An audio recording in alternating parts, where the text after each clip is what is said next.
Halo para penjelajah, hari ini kita bakal bareng-bareng memetakan dunia geometri yang sebenarnya tersembunyi di sekitar kita loh. Kita mulai dari dua keluarga besar, segi empat dan segitiga. Siapin kompas kalian ya, petualangannya dimulai sekarang juga. Tapi sebelum kita buka petanya, coba deh lihat sekeliling kalian sekarang. Layar yang kalian tonton, buku di meja, ubin di lantai, bahkan jendela rumah. Itu semua adalah bagian dari dunia yang akan kita jelajahi. Jadi, geometri itu bukan cuma teori di buku, tapi bahasa yang membentuk dunia kita. Keren kan? Oke, kita mulai dari aturan main paling dasar di dunia ini. Apa sih bangun datar itu? Gampangnya gini, bayangin aja selembar kertas. Dia punya panjang, punya lebar, tapi sama sekali nggak punya ketebalan. Nah, inilah dunia datar yang akan kita jelajahi hari ini. Pemberhentian pertama kita, daratan luas segi 4. Aturan buat jadi penghuni di sini simpel banget. Semua wajib punya 4 sisi dan 4 sudut. Tapi jangan salah ya, meskipun aturannya sama, karakter mereka tuh beda-beda banget. Yuk kita kenalan sama anggota keluarga yang paling penting. Dan yang pertama kita temui adalah sang bangsawan persegi. Kenapa dia dihormati banget?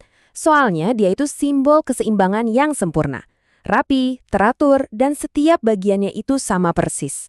Bisa dibilang, dia ini fondasi dari banyak banget struktur di dunia kita. Nah, ini nih yang bikin persegi itu spesial. Semua sisinya panjangnya sama, dan semua sudutnya itu siku-siku, pas 90 derajat. Keteraturan ini yang bikin ngitungnya jadi gampang. Buat cari luasnya, cukup kalikan panjang satu sisi dengan dirinya sendiri. Kalau kelilingnya, tinggal kalikan aja panjang sisinya dengan 4. Simple tapi kuat. Tepat di sebelah istana persegi, kita nemuin kerabat dekatnya, si persegi panjang. Sekilas kelihatannya mirip ya, tapi ada satu perbedaan besar yang mengubah segalanya. Coba kalian bisa lihat nggak bedanya di mana? Nah, ini dia jawabannya. Persegi panjang itu lebih santai. Dia nggak pakai aturan, semua sisi harus sama. Di sini, cuma sisi-sisi yang berhadapan aja yang panjangnya sama. Sudutnya sih tetap siku-siku, tapi perubahan ini bikin rumusnya juga beda.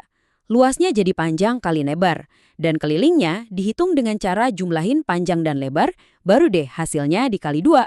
Sekarang kita coba eksperimen dikit yuk. Bayangin kita ambil persegi panjang, terus bagian atasnya kita dorong sedikit. Tada! Jadilah jajar genjang. Sisi yang berhadapan tetap sama panjang dan sejajar, tapi sudutnya udah nggak siku-siku lagi. Nah, perubahan kecil ini penting banget, karena buat ngitung luas, kita nggak bisa lagi pakai sisi miringnya. Kita butuh tinggi yang benar-benar tegak lurus dari alasnya. Selanjutnya, kita ketemu sama trapesium, si pemberontak di keluarga segi 4. Kenapa? Soalnya, dia nolak aturan harus punya 2 pasang sisi sejajar. Dia cuma butuh 1 pasang aja, cukup. Keunikannya ini bikin rumus luasnya juga spesial, yaitu kita harus jumlahin dulu kedua sisi sejajarnya sebelum dihitung. Dan di sini nih, kita nemuin 2 yang spesial, layang-layang dan belah ketupat. Walaupun aturan sisinya beda. Kalau layang-layang itu 2 pasang sisi yang deketan yang sama panjang, kalau belah ketupat keempat sisinya sama panjang, mereka punya satu rahasia bersama. Rahasianya itu ada di garis diagonalnya. Untuk dua-duanya, luasnya bisa dihitung pakai rumus yang sama. Setengah dikali diagonal pertama, dikali diagonal kedua. Oke, setelah dari daratan 4 sisi, sekarang waktunya kita berlayar ke kepulauan segitiga. Kalau segi 4 itu identik sama stabilitas, segitiga itu tentang kekuatan. Aturan di sini simple, 3 sisi dan 3 sudut. Kelihatannya sederhana, tapi jangan salah, jenisnya ternyata banyak banget dan bakal bikin kalian kaget. Nah, untuk bisa ngebedain berbagai jenis segitiga, para penjelajah biasanya pakai 2 cara. Pertama, dengan ngukur panjang sisi-sisinya, apakah semuanya sama, ada yang sama, atau beda semua.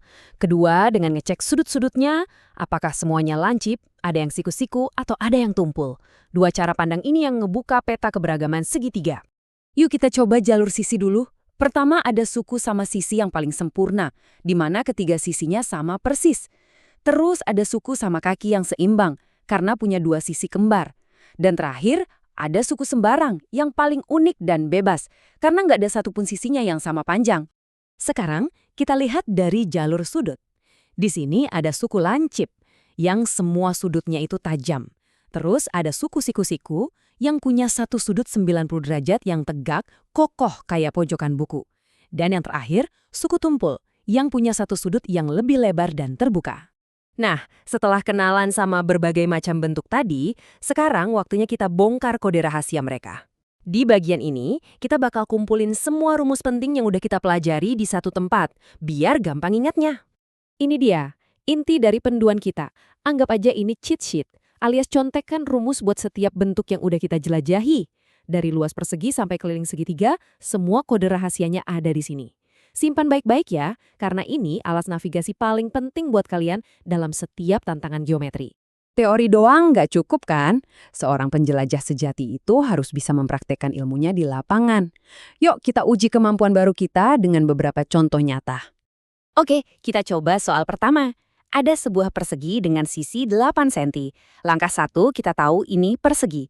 Langkah 2, ingat rumusnya, luas persegi itu sisi kali sisi. Langkah 3, masukin angkanya, 8 dikali 8. Dan wuwong, jawabannya adalah 64 cm persegi. Gampang kan? Lanjut, tantangan kedua, sebuah segitiga dengan alas 10 cm dan tinggi 6 cm. Kita buka lagi peta rumus kita, setengah kali alas kali tinggi. Oke, kita masukin datanya, setengah dikali 10 dikali 6. Itu kan sama aja kayak 5 dikali 6. Jadi jawabannya adalah 30 cm persegi. Sempurna! Contoh terakhir nih, kita geser fokusnya ya. Tadi kita ngitung luas atau isinya, sekarang kita ngitung keliling alias pagarnya. Kita punya persegi panjang ukuran 12 cm kali 5 cm. Rumusnya adalah 2 dikali jumlah panjang dan lebar. Jadi 12 tambah 5 itu 17, terus dikali 2 kita dapat 34 cm.